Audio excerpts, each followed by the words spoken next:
Hi, welcome back to English 114 Online. I hope the sound is okay this time. I actually checked the microphone here in my office before I started. I don't know how it got turned off before, but it did. And so everything is turned on now. Um, so let's take a look at what we have to do. We're finally to the point where we're turning in our reports for our proposals. So you have two things to turn in. You have your written report in memo format to turn in on the Turnitin link, and you have your virtual presentation. This would take the place of if we were meeting in a classroom and you would get up in front of the class and give your presentation to the class. And so let's take a look at the Moodle page and see how that's going, except I'm not on the Moodle page. Hang on a second, and let me get us back to the Moodle page.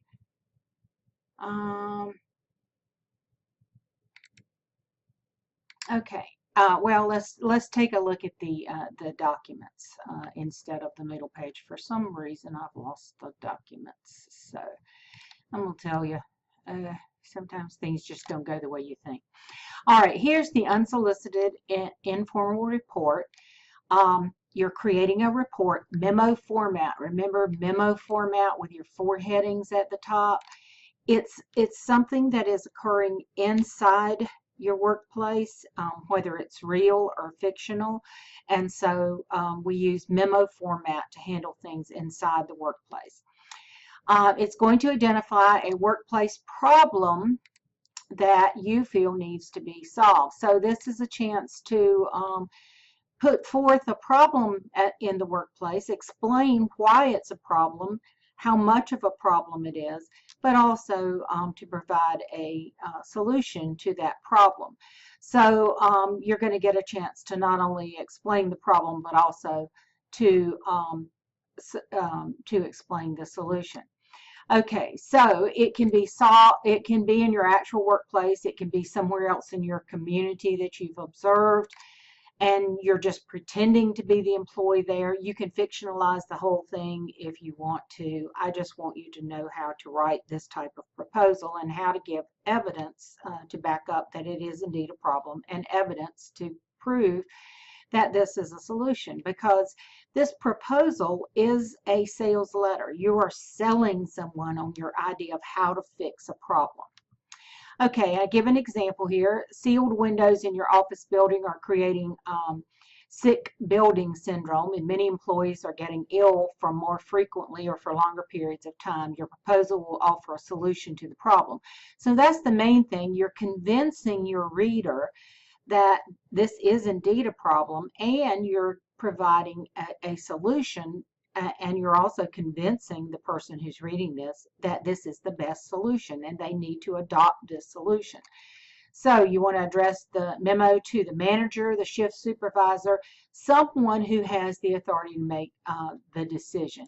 The decision maker is who this needs to go to. Now, you may want to share it with other people, but that's the main person, the person who can make the decision. Say, yes, let's do this, or no, we won't be able to do this.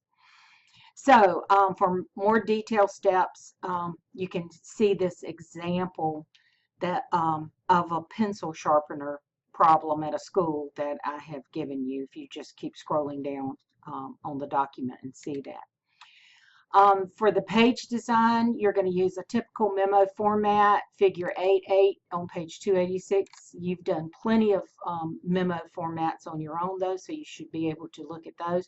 Remember, it's just the four headings at the top, to, from, subject, and date. And then you want to use appropriate headings in the body of your report also. Introductory summary, the problem, the solution, the costs, and a conclusion. And so you will want to be able to do that. You must include two graphics of your choice that add value to the report. So we don't want something decorative here. We want something that actually adds value to the report. I'm trying to highlight this, and I'm getting everything but the last word highlighted anyway. So two graphics of your choice. Maybe you're going to put in something that in a table format. If you do, you introduce it with text. See table 1 below for whatever it is you're trying to illustrate. And then tables are labeled at the top with a number and a title. Table 1, cost for replacing windows. Figures are labeled underneath. So you would introduce it with text. See figure 1 below for a picture of the replacement window. And then underneath the figure, you're going to label that figure 1, image of replacement window. It should be complete information here, probably about 3 to 4 pages. Anything that you use that is not something that you just automatically knew, but you had to read it somewhere, look it up somewhere, including graphics, talk with someone and get information. All of that needs to be cited properly in a works cited page at the end, listing your sources. Citing an interview is really easy. Use just the last name of the person you spoke with, the first name, personal interview in the center of your next on your citation on the works cited page, and then the date of your interview. Simple and easy to do. Look it up on Google it if you don't already know how to do that. And then, so these are the headings that you'll need to use. The introductory summary, which goes before your purpose statement, explaining why you're writing. Under the heading, the problem, you're going to give background information about why this is a problem. Give enough evidence to convince your reader that this is indeed a problem, not just for you, but for the whole company. And then the solution, a solution to the problem, gives specifics about what needs to be done. So if your solution is we need more training at work, then tell them what kind of training, who you propose to do the training, how it will be handled, when will the training be done, can it be during the regular work hour or work time, or does it need to be a Saturday type thing? You know, are people going to get paid for it? I mean, there are lots of things to think through in providing a solution. The cost, I've looked at your outline. Some of you said there is no cost, and usually there isn't. But even if it's taking up someone's work time, there is a cost for that. So, you know, make a little paragraph about, even if you don't think there's any monetary cost for that, you know, explain how it's going to work and how it will not be, you know, a financial cost. So don't just leave that out. Put that in there. And a lot of things, especially if you're going to do something like replace windows or pencil sharpeners, there definitely would be a cost for that.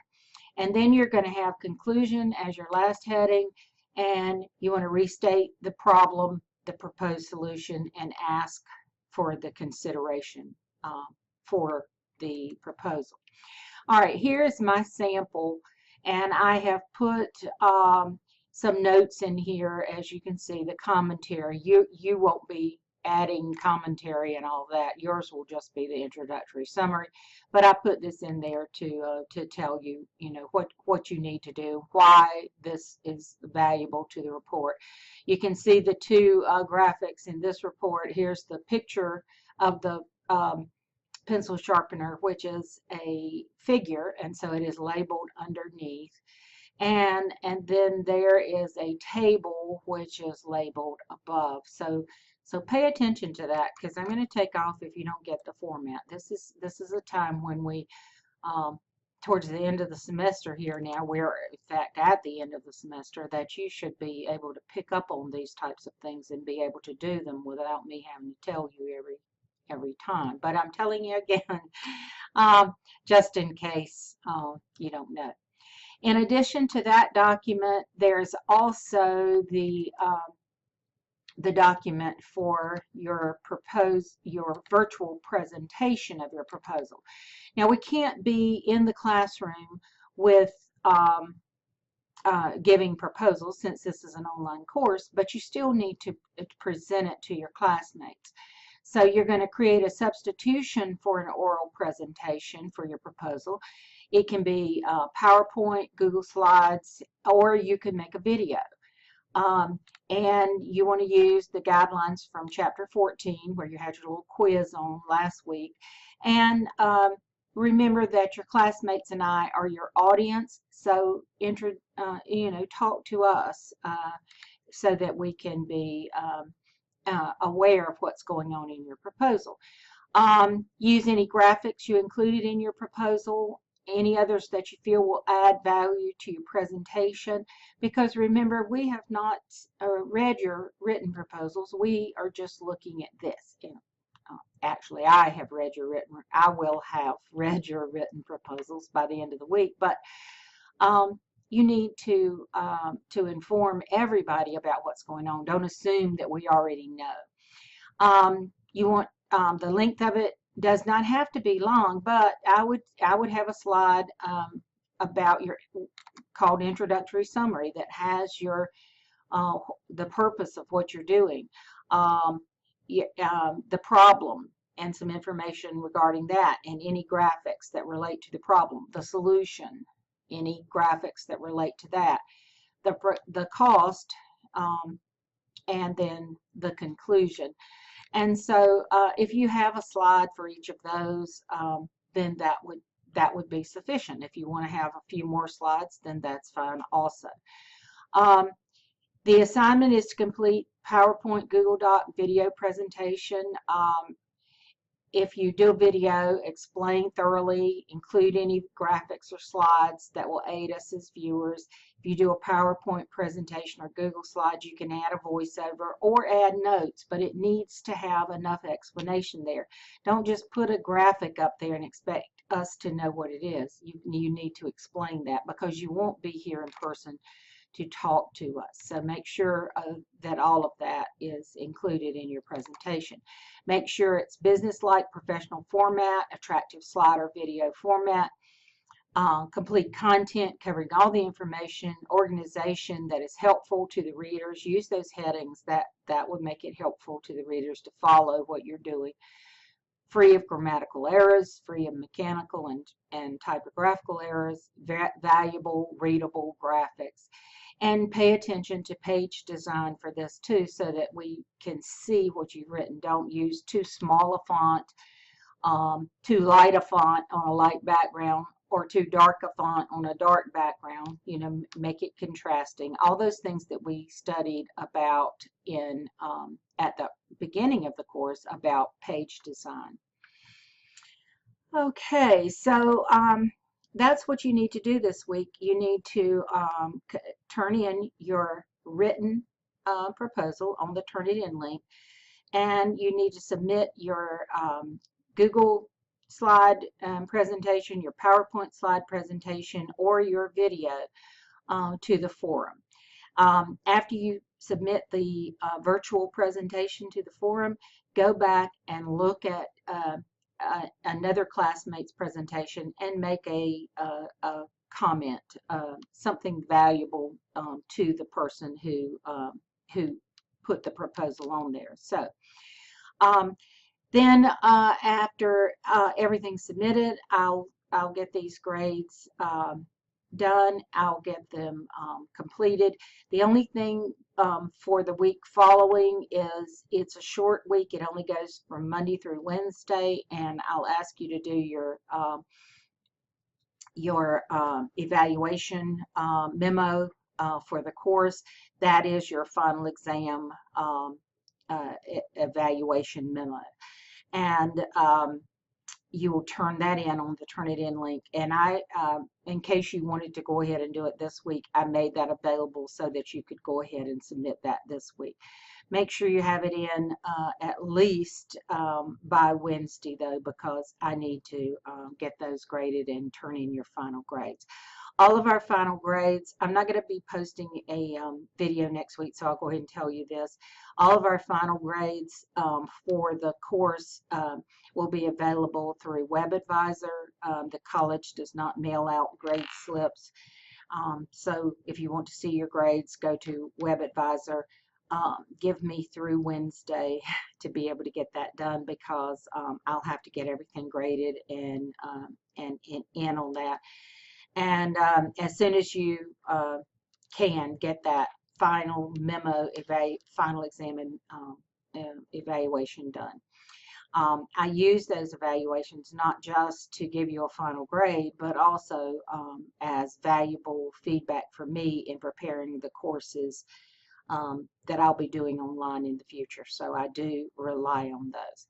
So have a great week. Get all your assignments in. If there's anything I can do for you, anything I can do to help you, please let me know. And it's been a real pleasure to teach you this summer. You've been great students, and you've done a really good job for me, and I appreciate it. I hope you've learned things that will take you into the rest of your career, and I hope to be seeing you soon.